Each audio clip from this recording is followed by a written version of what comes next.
एक गांव में एक साहूकार अपने परिवार के साथ रहता था। परिवार में उसकी पत्नी, एक बेटी और एक बेटा था। शानदार बंगला, नौकर चाकर, गाड़ियां और सब शानो शौकत का सामान था उसके पास। गरीब लोगों को बहुत ज्यादा सूद यानी ब्याज पर कर्जा देना उसका धंधा था। अक्सर लोग तंगी के दिनों में या किसी त्योहार या ब्याह शादी के मौके पर उस साहूकार से कर्जा ले लेते थे। जब फसल अच्छी होती तो थोड़ा थोड़ा करके उतारने लगते, लेकिन जिस वर्ष सूखा पड़ता तो कर्ज तो छोड़ो, गांव वाले सूद तक नहीं दे पाते थे। इसी का फायदा उठा वो साहूकार उनकी जमीनों पर कब्जा कर लेता, कब्जा कर उन्हें बेच देता और खूब पैसे कमाता। इस धंधे में उसका बेटा भी उसकी मदद करता। दोनों बाप बेटा हर समय किसी न किसी गरीब की जमीन हड़पने की योजना ही बनाते रहते।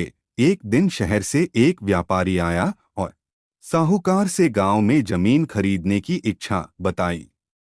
साहूकार की खुशी का ठिकाना ना रहा। घर बैठे बिठाए जमीनों का ग्राहक मिल गया। साहूकार ने उस व्यापारी को बहुत सी जमीनें दिखाई जो उसने कर्जे के बदले गांव वालों से हथिया ली थी, लेकिन उस व्यापारी को कोई भी जमीन पसंद ना आई।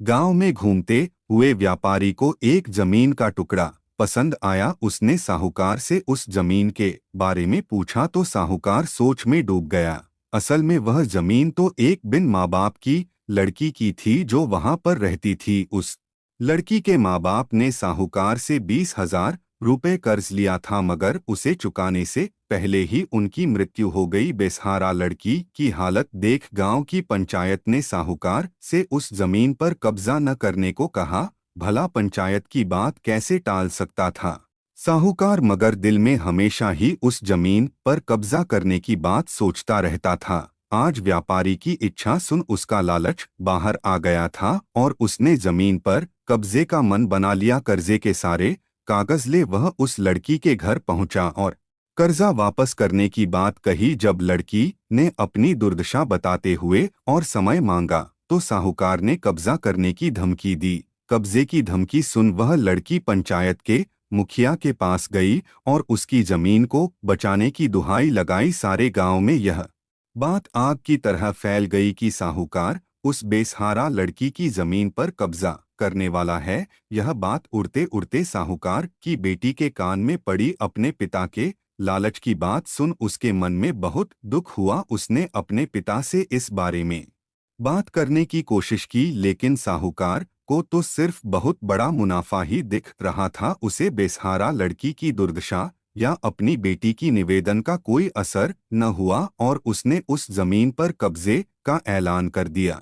साहूकार की बेटी ने भी जिद पकड़ ली कि उस लड़की की जमीन पर कब्जा न होने देगी, पर अपनी एक न चलती देख उसके दिमाग में एक योजना सूझी। अगले दिन सुबह सुबह वह बेसहारा लड़की और उसके साथ 2 लोग साहूकार के घर पहुंचे और कर्ज की 5,000 की किस्त दे दी। साथ में यह भी कहा कि 3-4 महीनों में कर्ज के बाकी रुपए भी उन्हें मिल जाएंगे। रुपया देने के बाद रसीद ले सब चले गए। चूंकि अब किस्त मिल गई थी इसलिए पंचायत ने भी कब्जा नहीं करने दिया। साहूकार बहुत परेशान था कि आखिर उस लड़की के पास इतना सारा रुपया कहाँ से आया। कल तक तो वह दाने दाने को तरसती थी और आज 5,000 रुपया दे गई। कुछ भी ना समझ आने पर उसने गांव वालों से भी पूछताछ की, लेकिन कोई भी रुपयों के बारे में नहीं जानता था।